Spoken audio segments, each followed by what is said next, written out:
राव साहब,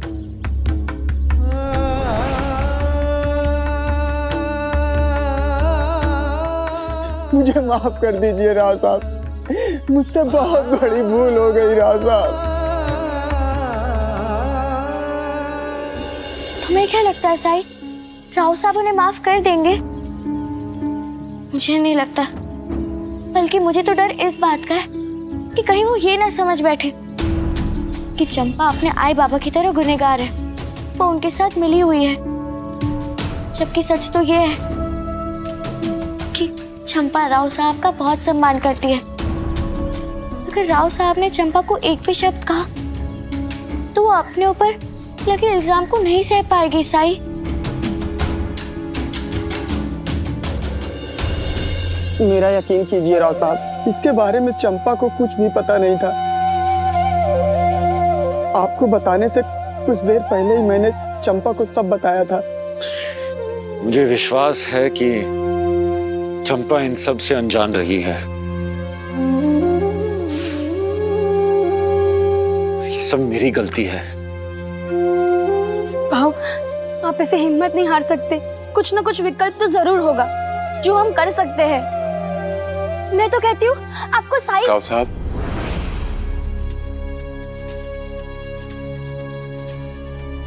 क्या बात है? राव साहब, हमें नहीं लगता हम आपकी नाटक मंडली में और काम कर पाएंगे।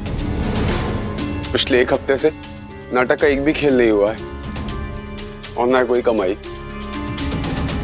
और जिस तरह के हालात बने हुए हैं, इन्हें देखकर लगता भी नहीं कि हालात अब बदलने वाले। राव साहब, गांव के लोग बता रहे थे कि जो कोई भी कुलकर्णी सरकार से उलझा है और उनके चंगुल में फंसा है, वो उनके चंगुल से कभी बाहर नहीं आया। ये सच कह रहे हैं राव साहब। पिछले कुछ महीनों से हमारा मेहनताना नहीं मिला है। अगर आप हमारा मेहनताना दे दे तो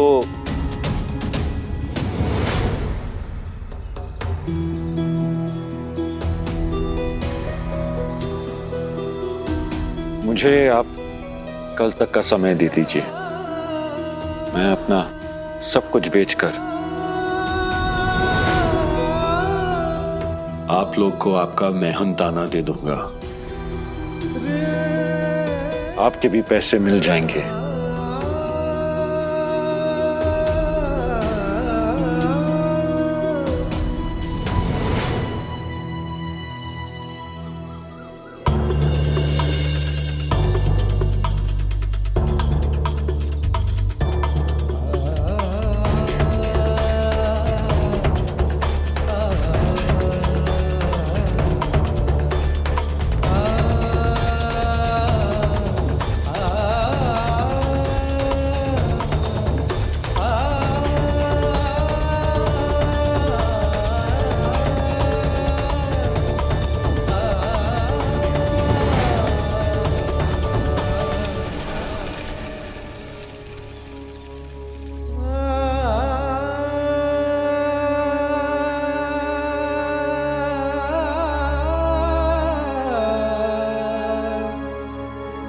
राव साहब, इनका मेहनताना इनमें बांट दो।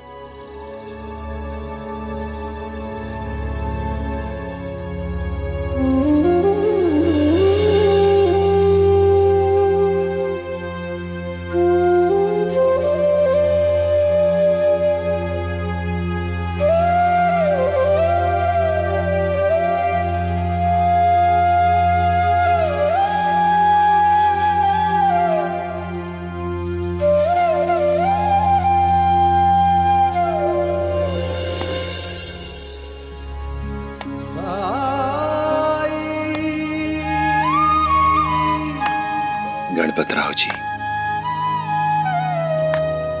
क्या मैं आपकी कुछ मदद कर सकता हूं? क्यों बार बार वही बात दोहराते रहते हैं साईं? इस समय मैं बहुत परेशान हूं, मुझे और परेशान मत कीजिए। रुकिए गणपत राव जी,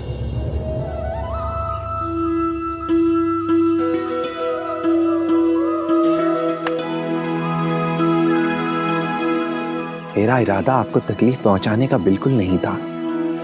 मैं तो आपकी मदद करना चाहता था, कुछ देना चाहता था आपको।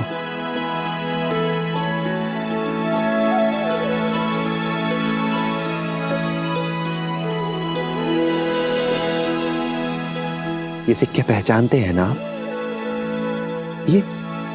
ये आपने ही मुझे दिए थे और कहा था कि जरूरत पर काम आएंगे।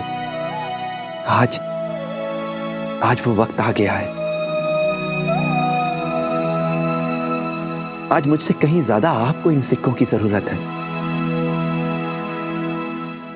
ले लीजिए। मेरी बदनसीबी का मजाक उड़ा रहे हैं आप? मैंने आपको कभी भिक्षा के लिए पैसे दिए थे, उस वक्त मेरी हैसियत थी। आज मेरी ऐसी हालत है कि आप मुझे भीख दे रहे हैं। इसी बात का एहसास दिलाना चाहते हैं आप, है ना? अरे मुझे तो समझ में नहीं आता कि यहाँ के लोग आपको इतना प्रेम, इतना सम्मान क्यों देते हैं। आप तो नफरत के लायक नहीं हो। साई, इस तरह से मदद की जाती है? मेरे चंद सिक्के वापस लौटा के मुझ पर एहसान जताना चाह रहे हैं आप? जब मदद नहीं ली तब आप मुझे इतना बेइज्जत कर रहे हैं। अगर मदद ली होती तो न जाने कितना जलील करते आप मुझे। शायद इस वजह से मेरे मन में आपके लिए हमेशा अविश्वासी बना रहा है। मैंने तो पैसे आपको इसलिए दिए थे क्योंकि मैं आपको दिल से मदद करना चाहता था, लेकिन आप मेरी मदद नहीं कर रहे हैं। आप मेरा अपमान कर रहे हैं, मेरी परिस्थिति का अपमान कर रहे हैं आप। साई, संत महात्मा ऐसे नहीं होते।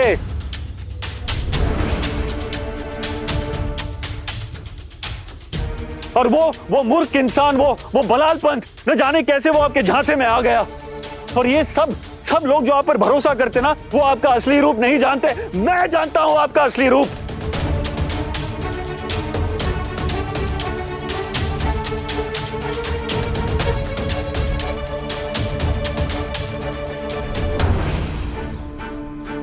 मैं वापस ये पैसे ले रहा हूं।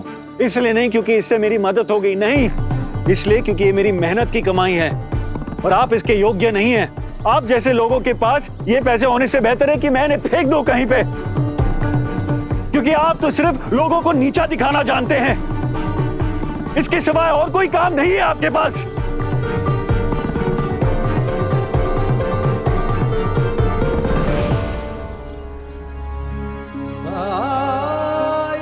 मटका अभी भी कच्चा ही है।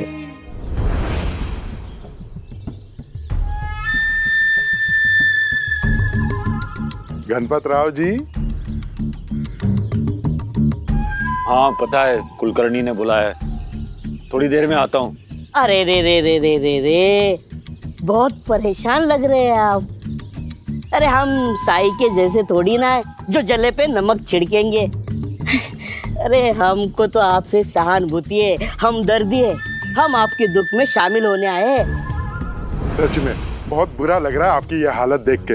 हमें तो आपका नाटक बहुत पसंद था, लेकिन सरकार का हुक्म हम टाल नहीं सकते। क्या रुतबा था आपका, जलवा था जलवा। सच में गणपत राव, कला का पर्याय। वो कहते हैं ना, अरे नाम ही काफी है, गणपत राव। लेकिन आज क्या हालत हो गई है इनकी। ऊपर वाला किसी कलाकार की ऐसी दुर्गति ना करे। हाँ? अरे कहाँ चल दिया हुजूर? अरे अंता जी समझा कीजिए, आसमान में उड़ने वाला शख्सियत अगर अचानक जमीन पर गिर जाए तो किसी से कैसे नजरें मिला पाएगा। अरे ये तो बहादुर है, बहादुर। अगर इनकी जगह पर मैं होता ना तो अपनी जान ही दे देता। अरे ऐसी जिल्लत भरी जिंदगी जीने से अच्छा मर जाना बेहतर है। और करते ही क्या है आप? आपने दूसरों को नीचा दिखाने के सिवा कुछ किया है? इसके सिवा कुछ काम है आपके पास? ऐसा गणपत राव ने साई को कहा सरकार। हरिओम हरिओम। इसे कहते हैं सोने पे सुहागा। गणपत राव तो कंगार हो गया, लेकिन उस साई को भी 100 बातें सुननी पड़ी। अरे अंता जी सरकार को भी तो बताइए कि गणपत राव को सुनाते वक्त मैंने कहा कि मैं ये सब सह नहीं पाता, मैं तो अपनी जान ही दे देता। तो उसका मुंह कैसे हुआ था? हा?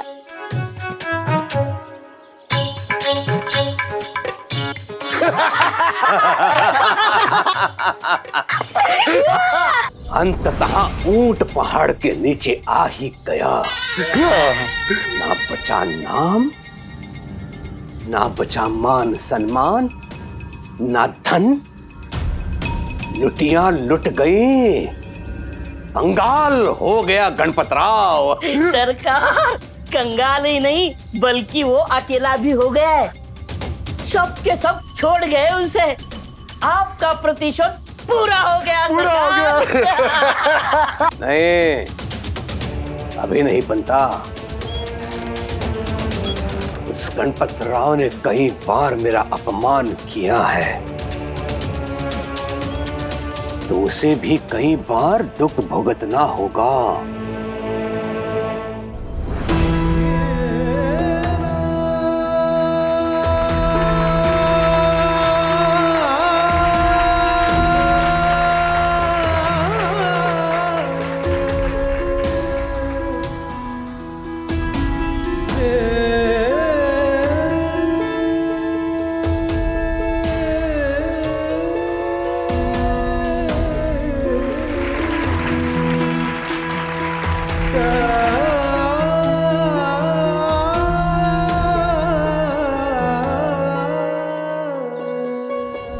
अगर इनके जगह पर मैं होता ना तो अपनी जान ही दे देता। अरे ऐसी जिल्लत भरी जिंदगी जीने से अच्छा मर जाना बेहतर है।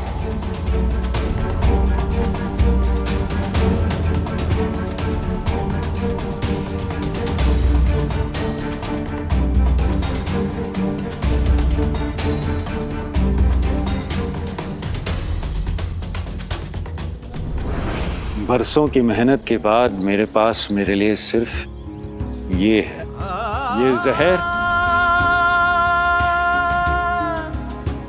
और उस फकीर के दिए हुए ये 3 सिक्के।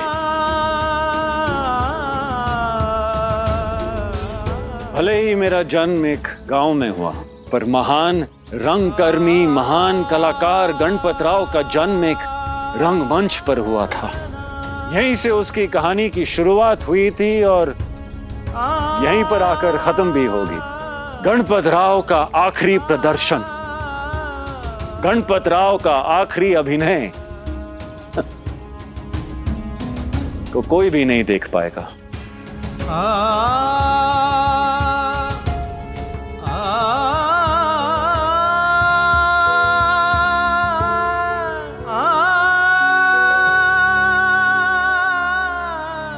भाइयों और बहनों, आज यहां मेरा सबसे बड़ा नाटक होगा और इस नाटक की कहानी कोई पौराणिक या धार्मिक कथा पर आधारित नहीं है, बल्कि एक सच्ची कहानी पर आधारित है। एक कलाकार की कहानी पर, उसके राजा से रंग बनने की दास्तान।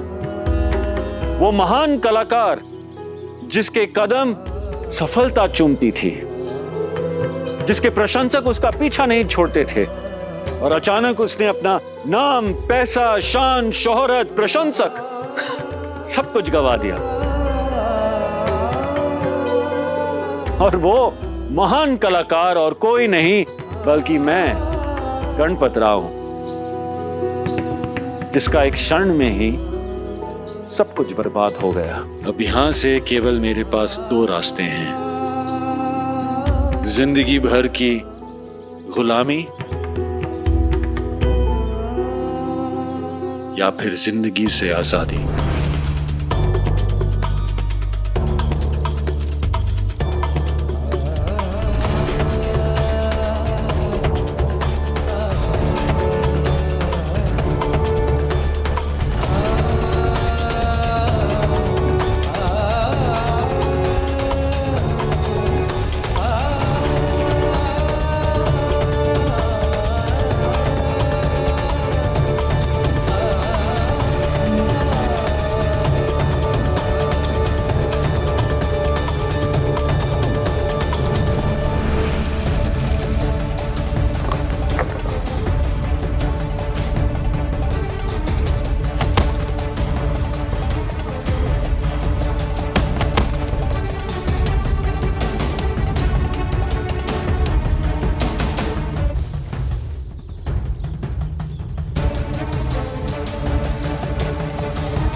गणपत, क्या हुआ तुम्हें? पलाल, पलाल, पलाल।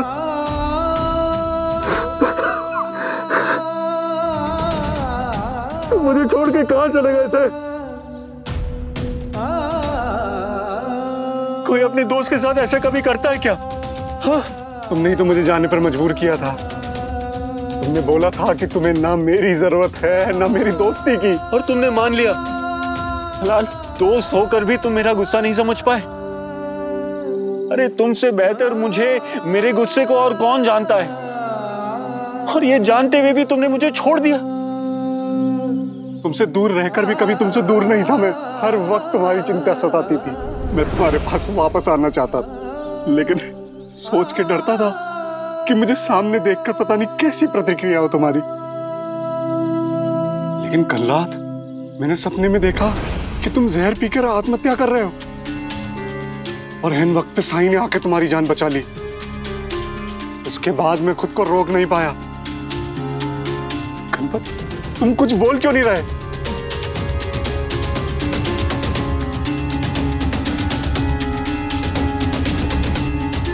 सारा सामान, सारे लोग कहां गए? क्या तुमने शिरडी छोड़ के जाने का फैसला ले लिया है?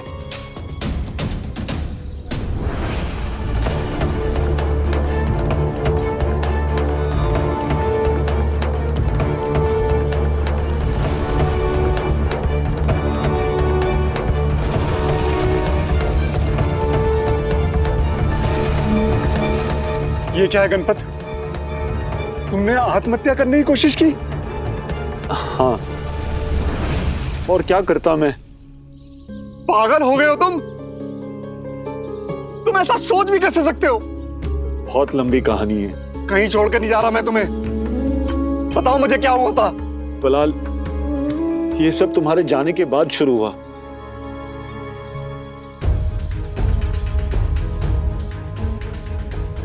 पढ़ तो लीजिए। अभी विश्वास की बात हुई ना, देखिए मेरा विश्वास।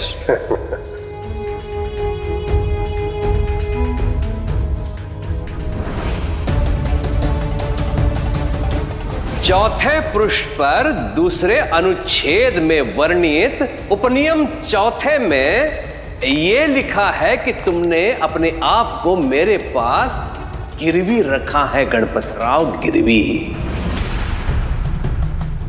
कुलकर्णी सरकार ने तुम्हें याद किया है। ठीक है, नाटक के बाद आऊंगा। ये मत भूलिए कि अब आप कुलकर्णी सरकार के गुलाम हैं। चल रहे हैं या घसीटूं? कब लौटा रहे हो मेरे पैसे? बस इतनी बात थी। तुम्हारे लिए इतनी सी बात होगी, मेरे लिए बहुत बड़ी बात है। लेकिन अगर आप मुझे नाटक खेलने की इजाजत नहीं देंगे तो मैं आपके पैसे वापस कैसे करूंगा?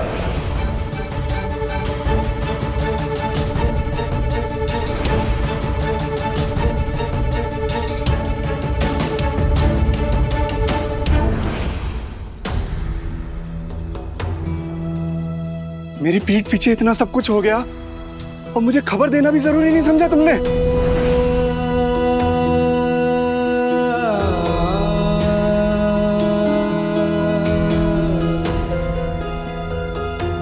खबर देता भी तो तुम क्या कर लेते? जब तक तुम रहे तुमने अपना फर्ज निभाया, मुझे चेतावनी दी, खतरों से आगाह किया, लेकिन मैंने ही ध्यान नहीं दिया। तुम्हारी हर बात को मैंने अनसुनी कर दी, इसलिए उसकी सजा तो मुझे ही भुगतनी होगी ना। जिंदगी भर की गुलामी से बाहर निकलने का ये एकमात्र तरीका, ये एकमात्र विकल्प मुझे लगा, मैंने चुन लिया। ये एकमात्र विकल्प नहीं है, एक और रास्ता था तुम्हारे पास, एक और विकल्प था जो पहले भी था और आज भी है। मेरे साथ साईं के पास चलो, वो मदद जरूर करेंगे।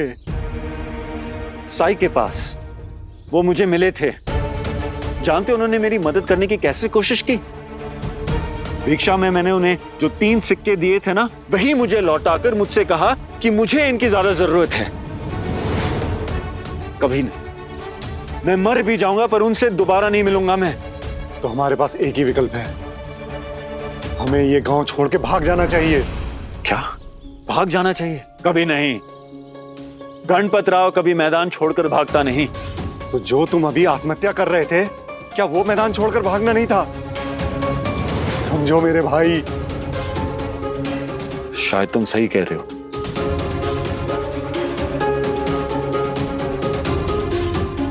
चलो मेरे साथ।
बिलाल, क्या हुआ?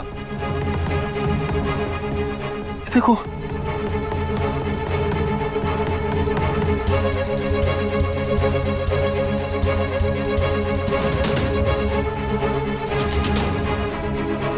इतने सारे सिक्के ये कहां से आए? पता नहीं, मैंने तो इसमें वही सिक्के डाले थे जो साईं ने मुझे दी। और अब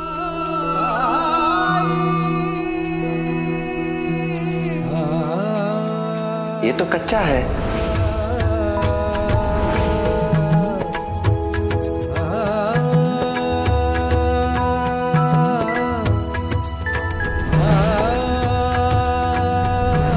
ये लीजिए, जरूरत के वक्त काम आएगा। जरूरत के वक्त काम आएगा। मुझे तो बहुत खुशी हो रही है कि आखिर में आप दोनों ने हमारी बात मान ली। मैंने कुछ नहीं किया राव साहब, वो तो साईं ने हमें रास्ता दिखाया। क्या मैं आपकी कुछ मदद कर सकता हूँ? खुद तो दर दर जाके भिक्षा मांगते फिरते हो, बड़े आए गणपत राव की मदद करने वाले। मेरा इरादा आपको तकलीफ पहुंचाने का बिल्कुल नहीं था। मैं तो आपकी मदद करना चाहता था।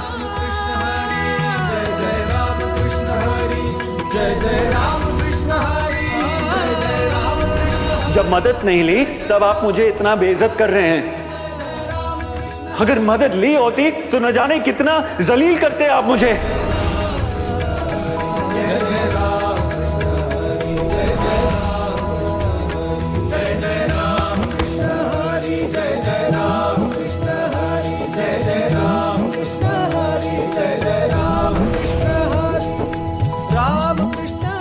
तुम सही कह रहे थे, ये सब साईं की कृपा है। ये पैसों का चमत्कार उन्हीं की वजह से है। मतलब वो साईं थे। साईं ही ने मुझे उस जहर से बचाया। साईं कोई साधारण व्यक्ति नहीं है। तुम सही कह रहे थे। मुझे अब तुम्हारी बातों पर विश्वास आया। मैं भी कितना बड़ा मूर्ख रहा हूं। बहरहाल, मुझे शिरडी से भागकर नहीं जाना, मुझे साईं के पास जाना। मुझे द्वारका में ले चलो।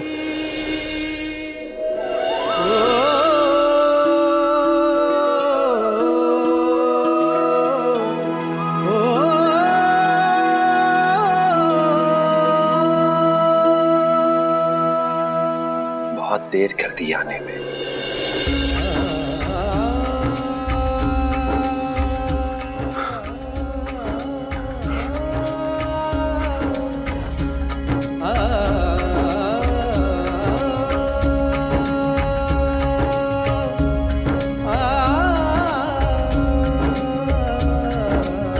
मन में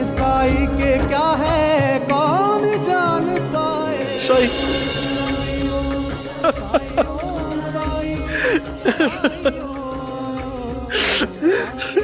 हाँ साई, देर कर दी मैंने आने में, आपको समझने में। साई मुझे माफ कर दीजिए, मैं अपने अहंकार में अंधा हो गया, देख नहीं पाया कि आप हमेशा मेरी मदद करते रहे और मैं बस आपका अपमान करता रहा। और फिर भी आपने कभी मेरा साथ नहीं छोड़ा साई। साई, आपने जो मेरे लिए किया उसका आभार प्रकट करने के लिए मेरे पास शब्द ही नहीं है साई।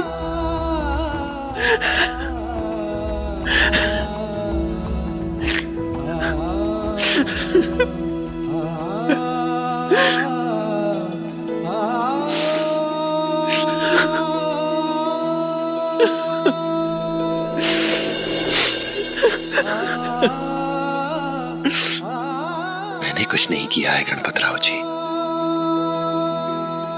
जो कुछ किया है उस मालिक ने किया है। करता भी वही है और कारण भी वही है। इस संसार में हमें जो कुछ भी प्राप्त होता है वो हमारे कर्मों का ही फल है,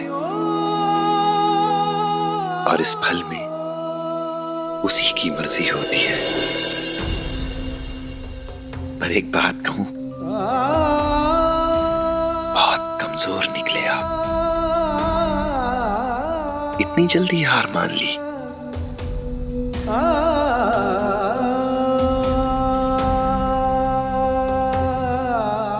सायुस, जिंदगी भर उस कुलकर्णी की गुलामी से तो मरना ही बेहतर है ना। अब आपको किसी की गुलामी करने की जरूरत नहीं है। इन पैसों से कुलकर्णी सरकार का कर्ज अदा करके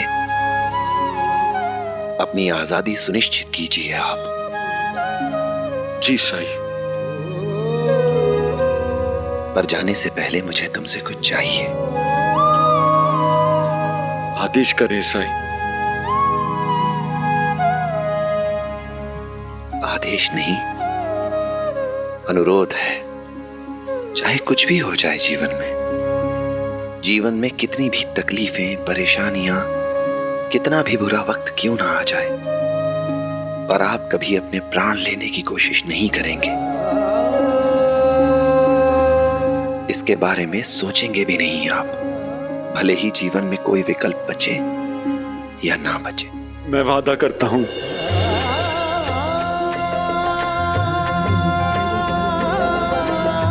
इस बार हम पूरी तैयारी के साथ जाएंगे साईं। मैं सारे दस्तावेज तैयार कर लूंगा जो इस बात का सबूत होंगे कि हमने पूरा ऋण सूद समेत कुलकर्णी सरकार को वापस कर दिया। पंता जी, सुबह होते सरकार को बताना होगा। हाँ।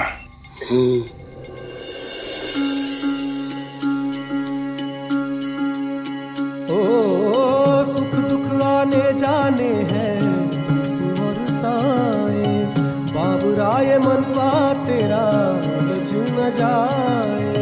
मन में आशा के दीपक बुझने ना पाए, सुबह फिर से आएगी ये रात समझाए। ओ साई ओम साई ओम साई ओम साई ओम साई ओम साई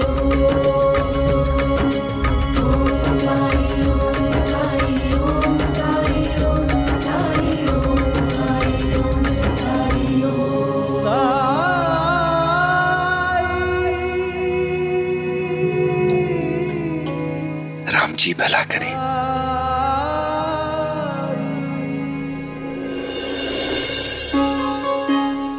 भले ही कोई इंसान कितना ही गुणी, कितना ही ज्ञानी क्यों ना हो, भले ही उसमें महान बनने के सारे लक्षण मौजूद हों,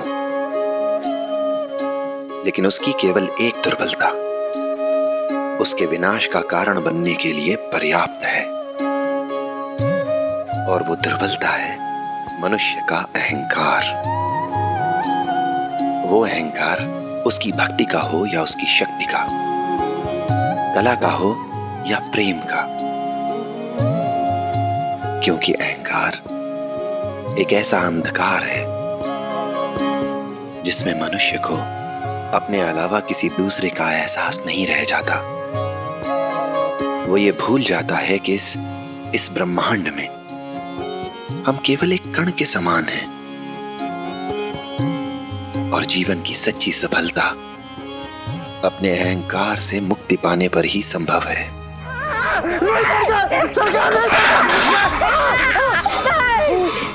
छोड़ूंगा नहीं तुम लोगों को मैं। उसके पास पैसे कहां से आए? ये तो पता नहीं सरकार, लेकिन कल रात को वो उस पाखंडी साई के साथ था और उस पाखंडी साई ने उसे सलाह दी जाकर कर्जा चुका दे।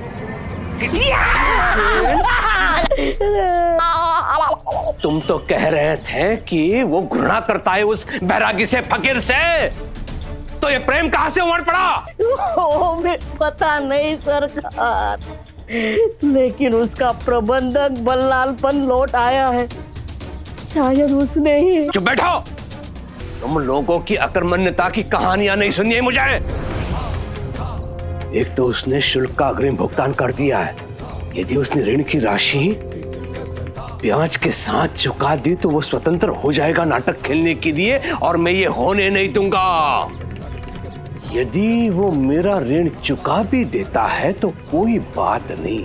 अगर कुछ ऐसा हो जाए उसके साथ कि जिसके कारण से वो गा ही न पाए तो जल्दी।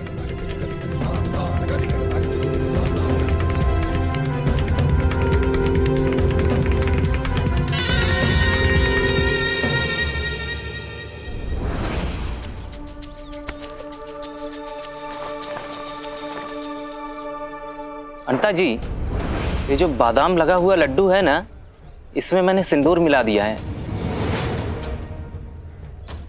इसे खाते ही खाने वाले की आवाज जिंदगी भर के लिए खराब हो जाएगी। गाना तो भूल ही जाओ, वो ढंग से बोल भी नहीं पाएगा।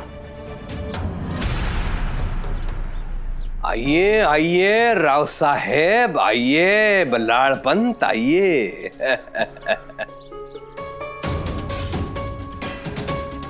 राव साहिब,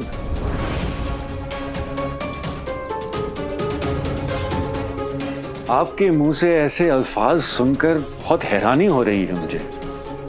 मैं यहाँ आपका कीमती वक्त बर्बाद करने नहीं आया हूँ और ना ही खुद की खातिरदारी करने। मैं बस आपके उधार के पैसे लौटाने आया हूँ, सूद समेत।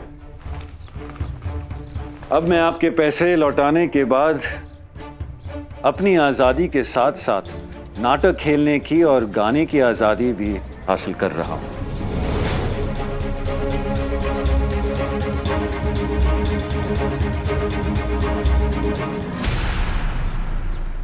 हरिओम हरिओम। मुझे बहुत खुशी हो रही है, बहुत आनंद हो रहा है गणपतराव कि तुम मेरे पैसे लौटाकर गुलामी से मुक्त हो रहे हो। आओ आओ। मुनीम, लो गिनो।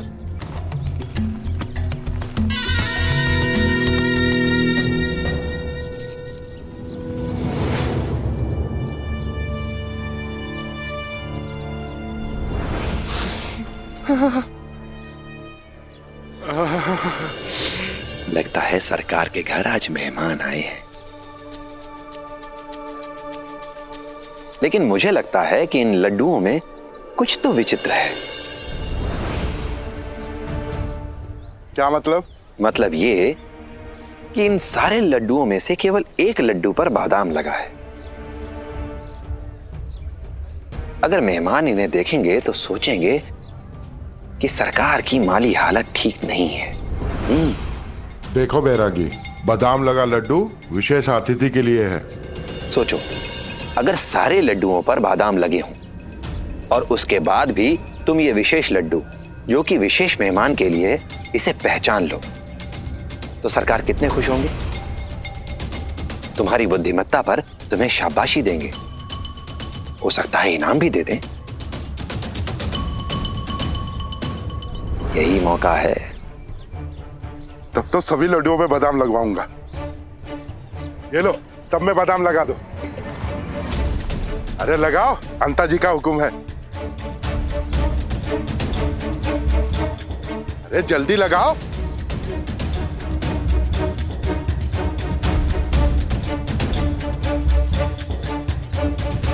सिंदूर वाला लड्डू बीच में है, सिंदूर वाला लड्डू बीच में है।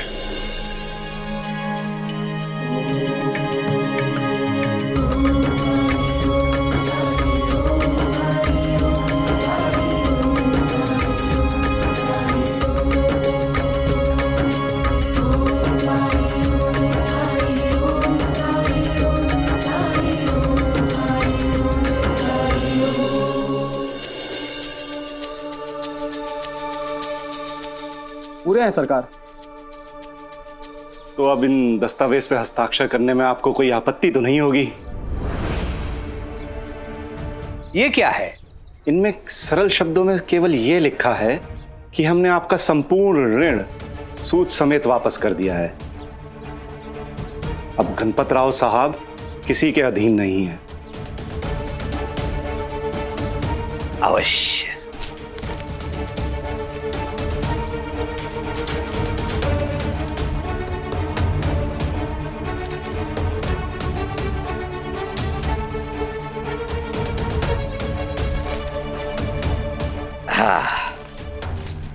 लीजिए। हरिओम हरिओम। एतद् द्वारा मैं ये घोषणा करता हूं कि श्रीमान गणपत राव आज से एक स्वतंत्र व्यक्ति हैं। हरिओम। चलो अब। अरे रुक जाइए, बीती बिसारिए, आगे की सुध लीजिए। कहां जाने की जल्दी है? बैठो, बातें करो।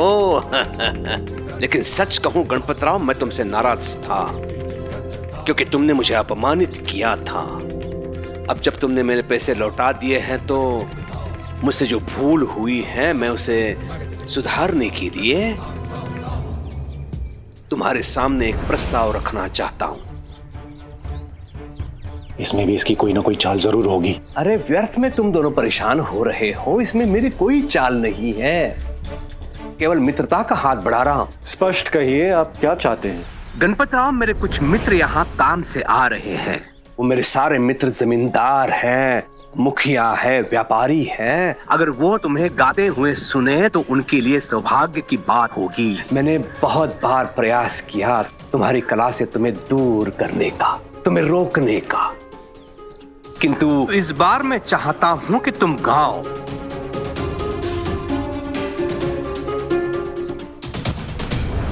ठीक है। ये मेरी आखिरी शर्त है गणपत राव, थोड़ी देर और इंतजार करो। हरिओम। हाँ, आइए। ये क्या किया तुमने? तुमने उसे हाँ क्यों कहा? क्या तुमने उसे माफ कर दिया है? नहीं, मैंने इन्हें माफ नहीं किया, लेकिन बलाल बहुत दिनों से गाया नहीं है, और जब मेरे साथ साई है तो फिर किस बात का डरना। माननीय अतिथियों, वो बेला आ गई है जिसके लिए आप सब लोग यहाँ पधारे हैं। हमारा सौभाग्य है कि महान गायक गणपत राव जी उपस्थित है। अब मैं उनसे विनती करता हूं कि वो हमारे लिए एक गाना प्रस्तुत करे। हरिओम। श्रीमान कुलकर्णी, शुक्रिया। अरे रुक जाइए।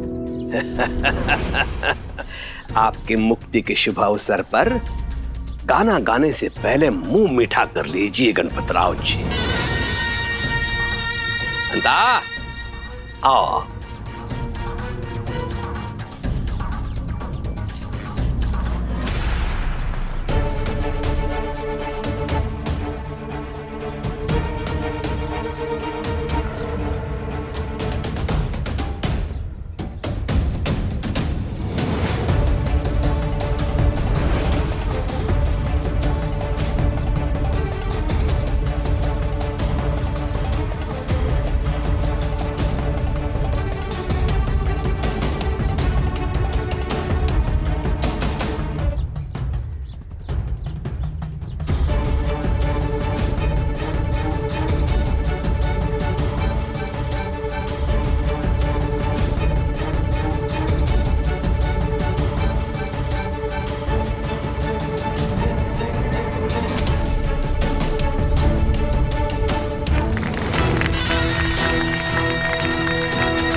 इस मंच से सबके हृदय में उतर जाओ गणपतराव, आरंभ करो।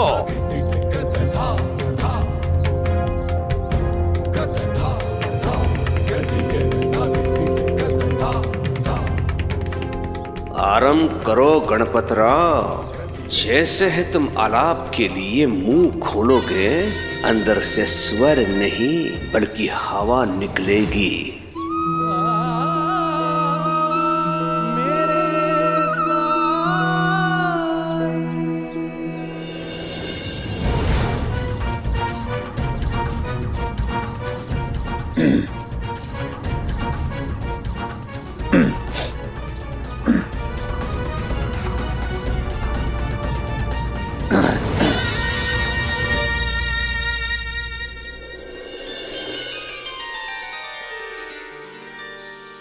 साईं इतना दीजिए जामे कुटुम समाए,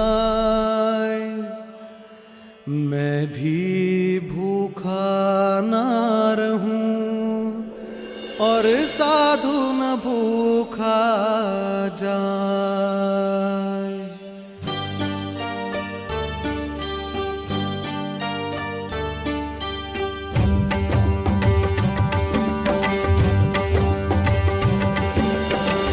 जन्म जन्म से भटक रहा हूँ, राह दिखा दे साईं।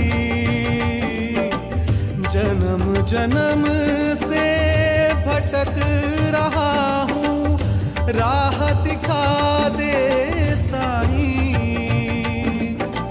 खंडहर भी तेरी चरण धूल से बनते हैं द्वार कमाई। मेरे साईं मेरे साईं मेरे साईं, मेरे साईं मेरे साईं मेरे साईं।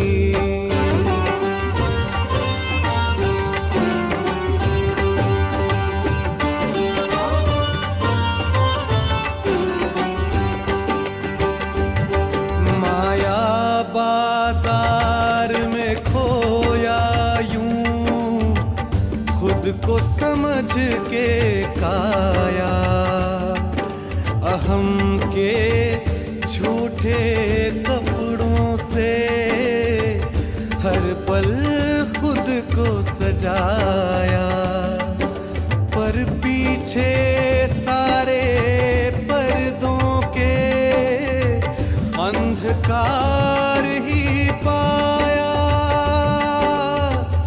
सुना है केवल पानी से ही तुमने है ज्योति जलाई।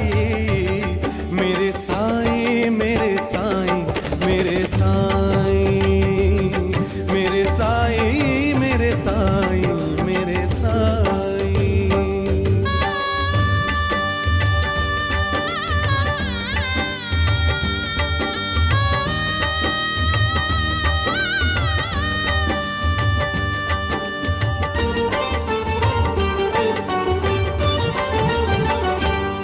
रोग भव का हर दो साईं,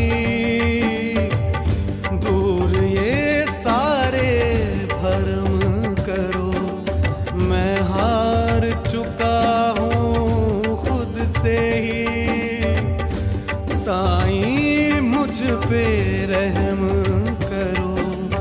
अज्ञान बदरिया हट जाए, बस इतना ही करम करो।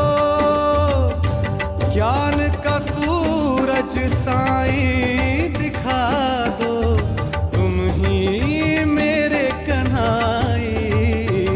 मेरे साईं मेरे साईं मेरे साईं, मेरे साईं मेरे साईं मेरे साईं। जन्म जन्म से भटक रहा हूँ, राह दिखा दे साईं। खंडहर भी तेरी चरण धूल से बनते हैं द्वार कमाई।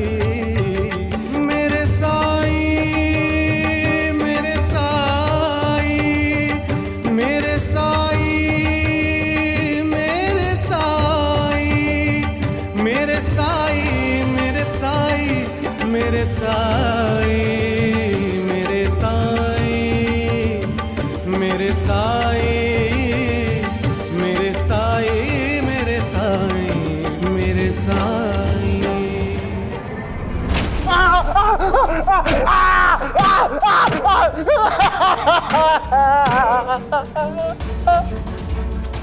महामूर्ख है तुम, महामूर्ख। अब भगवान ने तुम्हें बुद्धि नहीं गोबर दिया है, गोबर। इसीलिए मैंने स्पष्ट कह के भेजा था तुम्हें, जिस लड्डू में सिंदूर है उसी पर बादाम लगवाना। कहा था कि नहीं? अब देख मैं तेरे कैसे प्राण लेता हूँ।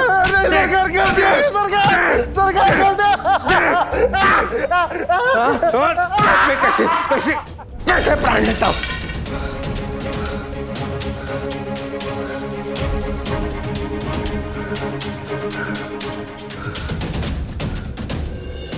सच तो यह है कि बहुत समय के बाद मुझे साई की महिमा समझ में आई। अब मैं किसी को भी उनकी प्रशंसा करने से नहीं रोकूंगा। आखिरकार ऋण चुकाकर मुझे मेरी आजादी वापस मिल गई, और ये सब साई की वजह से हुआ। और अब मैं एक नई शुरुआत करना चाहता हूं साई। अब शिरडी से जाने का मेरा वक्त आ गया है। भाऊ, आप सच में जा रहे हैं? पर मैं अपनी छोटी बहन को हमेशा याद रखूंगा। तुमसे मिलने जरूर आऊंगा मैं। आप मत जाइए राव साहब, नाटक का मंचन करने में हम सब आपकी मदद करेंगे। नहीं, अभी तुम्हारे पढ़ने लिखने का समय है और मेरा जाने का। लेकिन अब कहाँ जाएंगे? और क्या अब आप नाटक का मंचन बंद कर देंगे? बिल्कुल नहीं। अभी तो जबकि मैंने अपना अभिमान त्याग दिया है, तभी तो कोई भी मुझे कुछ भी करने से नहीं रोक सकता। अभी मेरे समझ में आया कि अभिमान और घमंड कला का काल है। मैं हमेशा अपने घमंड में ही चूर रहा, अपने आप को दूसरों से बेहतर समझता रहा। मेरे गुस्से और मेरी संकी ने हमेशा मुझे गलत निर्णय लेने में मजबूर किया। यहां तक कि मैंने अपने सबसे करीबी दोस्त का अपमान किया और उसे भगा दिया। उसकी निष्ठा की कद्र नहीं की, उसकी कद्र नहीं की। माफ कर देना दोस्त। मैं बहुत अधिक महत्वाकांक्षी हो गया था, इसलिए सही और गलत में पहचान ही नहीं कर पाया सही। मुझे खुद में सुधार लाने की जरूरत है। मैं कलाकार हूं, पर मैं चंपा जैसा कलाकार बनना चाहता हूं, जो गाती है तो सिर्फ अपनी खुशी के लिए। महत्वाकांक्षी होने में कोई बुराई नहीं है गणपतराव जी, लेकिन हमें अपनी महत्वाकांक्षा में इतना खो नहीं जाना चाहिए कि अपने आसपास के लोगों को भी देख ना सके और खुद को अकेला कर ले। अगर ईश्वर ने प्रतिभा दी है तो हमें उसे तुच्छ नहीं समझना चाहिए, सम्मान करना चाहिए उसका।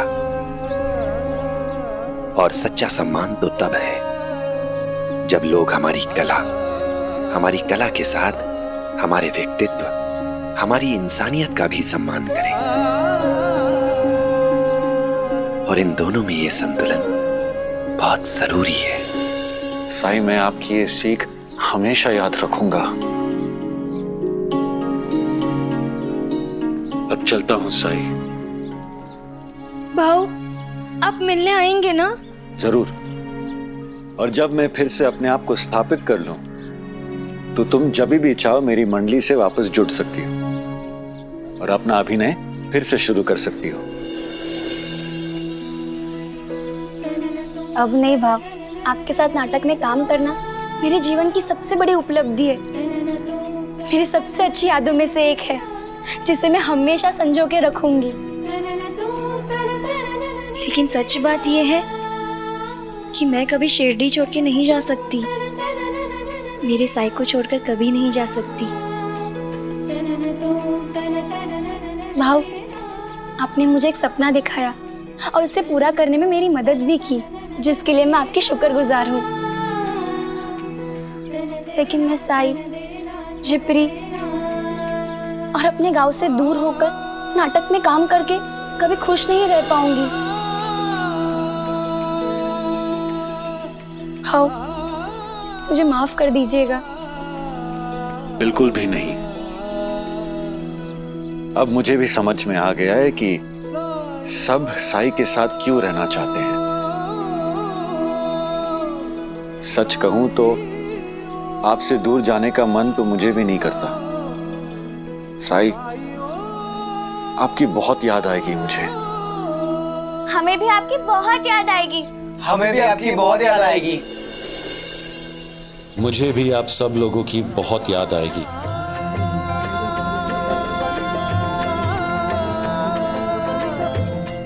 अब मैंने सही मायनों में सफलता पाई है। इन मासूम बच्चों का प्यार पाया है।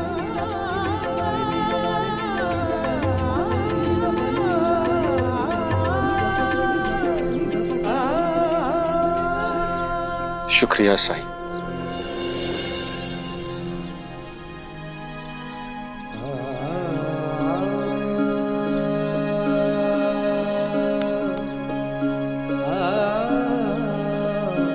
मटका अब अच्छी तरह से पक गया है।